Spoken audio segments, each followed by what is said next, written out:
Hey guys, welcome back.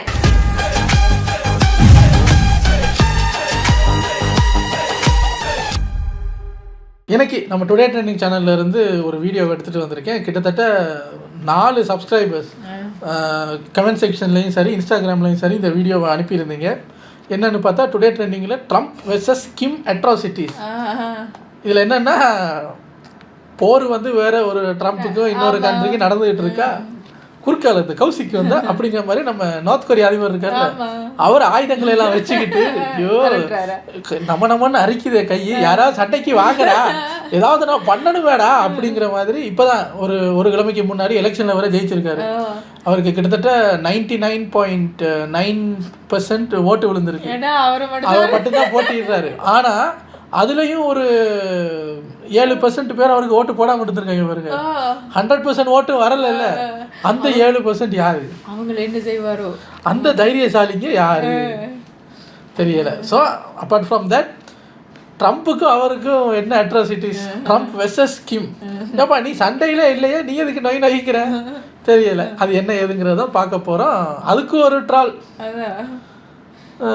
சரி வாங்க, இது ஒரு ஷார்ட் 8 minutes வீடியோங்கிறனால டக்குன்னு பார்த்துட்டு போயிடலாம். ஒரே நேரத்தில் 12 நவீன ஏவுகணைகளை செலுத்தி மிகப்பெரிய சோதனை நடத்தியுள்ளது. சும்மா இந்த பயமுத்திட்டே இருக்கு. சண்டைக்கு கூப்பிடுவீங்கல்ல, அப்பதான் ரெடியா தான் இருக்காங்க. ஹோர்முஸ் நீரிணை வழியாக கப்பல்களை விடவில்லை என்றால் தொடர் தாக்குதல் நடத்தப்படும் என்று ட்ரம்ப் எவ்வளவு சொல்லியும் ஈரான் கேட்பதாக இல்லை. ஜலசந்தியை பாதுகாக்க போர்க்கப்பல்களை அனுப்புமாறு சீனா, பிரான்ஸ், ஜப்பான், தென்கொரியா மற்றும் UK ஆகிய நாடுகளுக்கு ட்ரம்ப் அழைப்பு விடுத்தார். ஏய் கொஞ்ச நாளைக்கு முன்னாடி எங்களுக்கு எந்த நாட்டோட சப்போர்ட்டும் தேவையில்ல, நாங்க அமெரிக்கா தனியா நின்று புடுங்குவோன்ட்டு இப்ப எல்லாத்தையும் வாவான்ட்டு இருக்க. உனக்கு என்னதான் ஏன் பிரச்சனை? ஹலோ, நான் தீப்பொறி திரும்பவும் பேசுறேன்டா. சொல்லுங்கண்ணே, என்ன விஷயம்? நாகப்பட்டினத்துல மொபைலுக்கு ஏதோ பிரச்சனையா? நீ ஒரு 4 லாரி உருட்டி கட்டையும் ஒரு 4000 பேர் ஏத்திட்டு நேராக போயிரு. அவங்கள மீறி ஒண்ணும் பண்ண முடியாதுண்ணே. இந்த விஷயத்தை இதோட முடிச்சுக்கங்கண்ணே. இந்நிலையில் ஹார்முஸ் நீரிணையை பாதுகாக்க போர்க்கப்பல்களை அனுப்ப வேண்டும் என்ற ட்ரம்பின் அழைப்பை இதுவரை எந்த நாடும் ஏற்கவில்லை.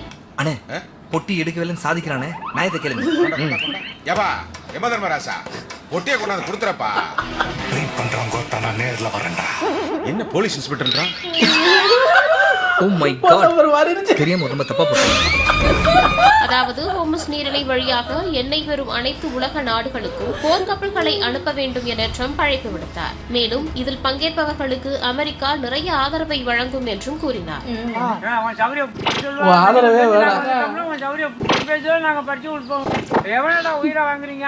அதே நேரத்தில் அமெரிக்காவிற்கு உதவ தவறினால் அந்நாடுகள் மிகவும் மோசமான விளைவுகளை எதிர்கொள்ள நேரிடும் என்று அவர் அச்சுறுத்தினார். எடுக்கிறது பிச்சை, இதுல இது வேற உதவிதானே கேட்கிற, அதுக்கு ஏத்த மாதிரி கேளு. உதவி பண்ணுங்க பண்ணாட்டி அமெரிக்கான பெரிய இதுவே என்ன மிரட்டுறீங்களா?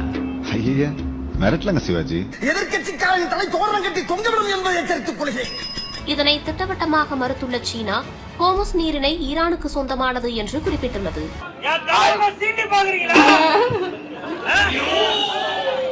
அப்ப அந்த 2 இது அவருக்கு சொந்தமில்லடா. இதேபோன்று பிரான்சை சேர்ந்த 10 கப்பல்கள் அனுப்பி வைக்கப்பட்டதாக வெளியான தகவலுக்கு அந்நாட்டு வெளியுறவுத்துறை மறுப்பு தெரிவித்துள்ளது. எல்லாரும் கேட்டுக்க, காலம் 8ல என் பார்ட்டிங்கிற பேர்ல சாப பறக்க விடுற அந்த பயலுக்கும் எனக்கும் எந்த சம்பந்தமும் இல்லை. அந்த பய தோத்தானா அது என்ன எந்த விதத்திலையும் சேராதுன்னு தெரிவிச்சுக்கிறேன். கடற்படை கப்பல்களை அனுப்ப ஜப்பான் தற்போது திட்டமிடவில்லை என்று அந்நாட்டின் பிரதமர் தெரிவித்துள்ளார்.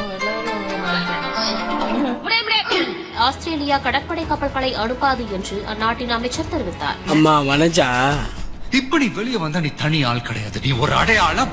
இந்த உலகத்துக்கு நீ யாருன்னு இன்னொரு தடவை வெளியே வா, வெளியே வாமா, வெளியே வா.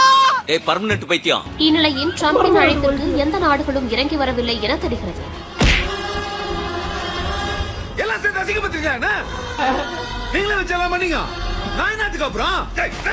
அமெரிக்கா மற்றும் இஸ்ரேலின் தாக்குதல்களுக்கு ஈரான் அஞ்சப் போவதில்லை என்று அந்நாட்டு வெளியுறவுத்துறை அமைச்சர் அப்பாஸ் அராக்சி தெரிவித்துள்ளார்.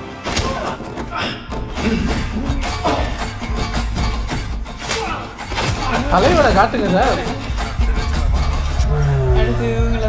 சபா இப்பவே கண்ணை கட்டுது. போர் எந்த அளவுக்கு சென்றாலும் அதை எதிர்கொள்ள ஈரான் தயாராக உள்ளது என தெரிவித்த அவர், இவங்க என்ன பண்ணியிருக்காங்க, அமெரிக்கா குண்டு போட மேலே வரும்போது அவங்களோட அந்த இதில் பலூன் இருக்கும்ல, அது மாதிரி எந்த ஷேப்பில் அது காற்று ஊதுனா எந்த ஷேப்பில் வரும்னா ஒரிஜினல் பிளேனோட ஷேப்பு, ஃபைட்டர் ஜெட்டோட ஷேப்பு, ஒரிஜினல் டேங்கரோட ஷேப்பில் வரும். இவங்க காற்றை ஊதி ஊதி ஒரிஜினல்லாம் அப்புறப்படுத்திட்டு அதை அடுக்கி வச்சுருக்காங்க. மேலேருந்து பார்க்கும்போது எல்லாம் கருப்பாக அந்த ஷேப்பில் இருக்கும்போது இவங்க மில்லியன் கணக்கில் செலவு பண்ணி குண்டு போடுறாங்க. அதெல்லாம் வேஸ்ட் ஆயிடும். அமெரிக்காவோட குண்டு எல்லாத்தையும் அந்த மில்லியன்ஸ் எல்லாத்தையும் இவங்க வேஸ்ட் பண்ணுறாங்க பலூனை வச்சு. அது கூட தெரியாம இல்லை மேலேருந்து பார்க்குறது அவங்க ஷிப்பு, அவங்களோட பிளேனு, அவங்களோட டேங்கர்ஸ் எல்லாம் அப்படியே வரிசையாக நிற்கிது. சார் என்ன சார் பண்ணுறது, வரிசையாக நிற்கிதா, எல்லாத்துக்கும் குண்டை போடுறான், டப்ப டப்ப டப்பா சார், எல்லாம் டப்பு டப்புன்னு வெடிக்குது சார். குண்டு போட்டால் வெடிக்கத்தானே செய்யும், அப்படி வெடிக்கலை சார், டப்பு டப்புன்னு வெடிக்குது காற்று வந்த மாதிரி. என்னன்னு பார்த்தா அப்புறம் பார்த்தா அது இது. அவங்க ஒரு கட்டம் மேலே போய் என்ன பண்ணியிருக்காங்க, மேலே இருந்து பார்க்கும்போது கருப்பு பெயிண்டில் வரைஞ்சி மட்டும் வச்சுருக்காங்க இருட்டா தெரியறதுக்கு, அதுக்கு மேலேயும் குண்டு போட்டிருக்காங்க. அப்போ நான் யோசிக்கிறேன், என்னங்க இவங்க சின்ன பிள்ளை மாதிரி விளையாண்டுக்கிட்டு இருக்காங்க. தாக்குதலிலிருந்து பின்வாங்க போவதில்லை என்றும் ராக்சி குறிப்பிட்டுள்ளார்.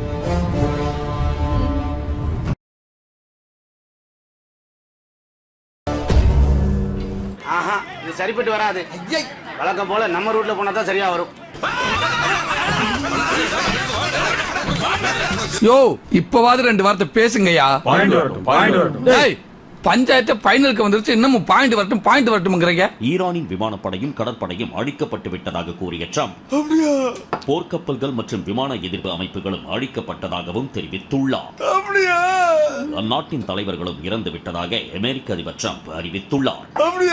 இதனை பல ஆண்டுகளுக்கு முன்னரே செய்திருக்க வேண்டும் என்றும் குறிப்பிட்டார். ஈரானின் வான் தாக்குதல் வலிமையை முற்றிலும் அழித்து விட்டதாக ட்ரம்ப் பெருமிதம் தெரிவித்திருந்த நிலையில் 700 கிலோ எடையுள்ள வெடிப்பொருட்களை சுமந்து கொண்டு 2000 கிலோமீட்டர் தொலைவு வரை பாய்ந்து தாக்கும் திறன் கொண்ட தனது அதிநவீன செஜில் 2 ஏவுகணையை பயன்படுத்தியதாக தகவல் வெளியாகியுள்ளது. யாரு மேல பயன்படுத்துறீங்க? ஈரான் செஞ்சிருக்கு போல. ஈரான் சொல்லுவோம் பார்த்தியா, 2000 கிலோ 700 கிலோ 2000 கிலோமீட்டர் எப்படி அங்கே ஒருத்தர், ஏய் நான் 10,000 கிலோ 15,000 கிலோமீட்டருக்கு ஒன்று செஞ்சு வச்சுக்கிட்டு இருக்கேன்டா, என்ன சண்டைக்கு கூப்பிடுங்கடா. யாரு? நான் தான்டா அரமண்டை கிம்மு. ஐயா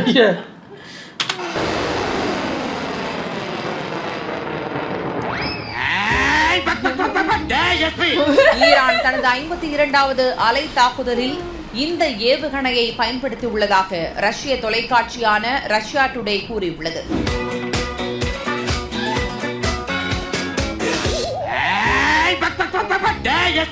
இது சுமார் 18 மீட்டர் நீளமும் 23,600 கிலோ எடையும் கொண்டு ஒரு பிரம்மாண்டமான ஏவுகணை. சுமார் 700 கிலோ வெடிப்பொருட்களை சுமந்து கொண்டு 2,500 கிலோமீட்டர் தூரம் வரை பாய்ந்து சென்று தாக்கும் வல்லமை இதற்கு உண்டு.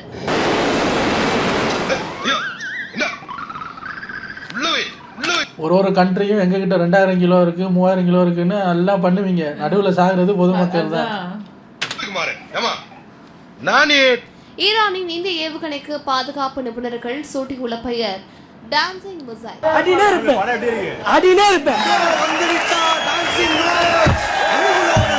இதனை ஆடும் ஏவுகணை என்று அழைக்கப்படும் காரணம் இது இலக்கை நோக்கி பாயும் போது நேர்கோட்டில் செல்லாமல் வான்வெளியில் வளைந்து நெளிந்து ஜிக்ஸாக் முறையில் ஆடிக்கொண்டே செல்லும். அப்போ ஒழுங்கா ஒட்டலையாடா? இது குறித்து தாங்கள் விவரிக்கவே இல்லையே. இந்த செஜில் 2 ஏவுகணை ஏன் அமெரிக்க ராணுவ தளங்கள் மீது ஏவி ஈரான் அதிரடி காட்டியுள்ளது.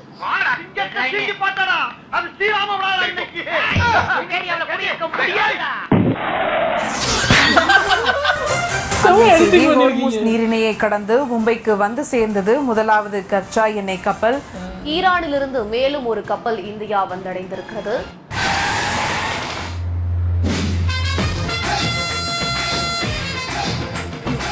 வணக்கம்.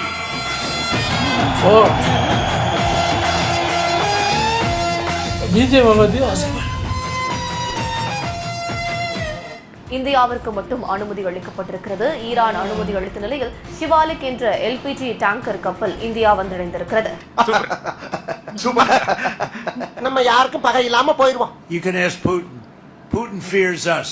He fears the United States of America and the military that was built by me in the first term. நான் யாருக்கும் பயப்பட மாட்டேங்க. டேய் 356. ஐயோ என்ன நம்பர்லாம் சொல்லுங்க. அந்த நம்பர் போட்டு சொல்லுங்க. ஏன் பயப்படுறீங்க? மடியில கணம் இருந்தாலும் வழியில பயம் இருக்கும். எனக்கு மடியிலையும் கணம் இல்ல, வழியிலையும் பயம் இல்ல.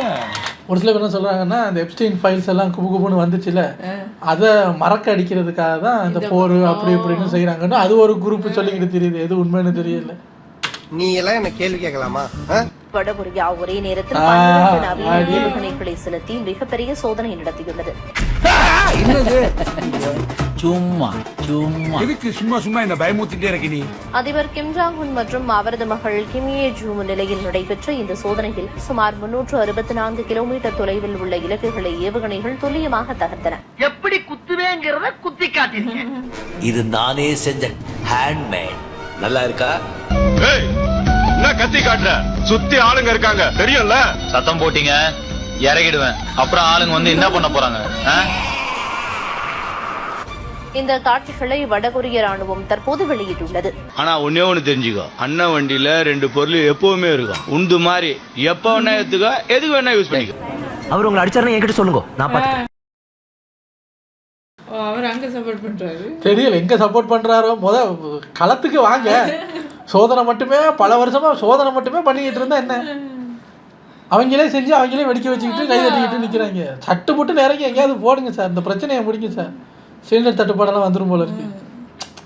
அவங்களுக்கு அதெல்லாம் கணக்கு இல்லையா? அங்கே அதான் சிலிண்டர் வந்தா என்ன வராட்டி என்ன? என் நாட்டு மக்கள் எப்படி இருக்காங்கன்னு தெரியுமா? சொந்த நாட்டு மக்களை காப்பாற்றுறத விட்டுட்டு இவர் மற்ற நாடை காப்பாற்ற வராரா?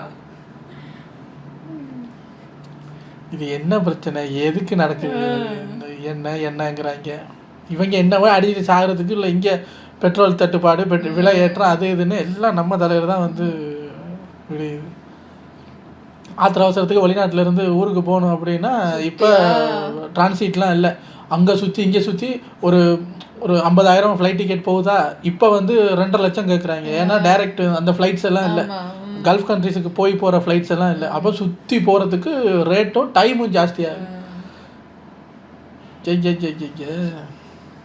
ஆனால் எடிட்டிங் சூப்பராக பண்ணியிருக்காங்க சார். புரியாதவங்க கூட இதை பார்த்துக்கிட்டா ஓ இதான் நடக்குதா அங்கே அப்படிங்கிற மாதிரி புரிஞ்சிருக்கும். செம்ம எடிட்டிங் ஒர்க் சூப்பராக இருந்தது. ரெக்கமெண்ட் பண்ணதுக்கு நன்றி எல்லாருக்கும். உங்களை அடுத்த வீடியோவில் வந்து சந்திக்கிறேன். Take care. பை.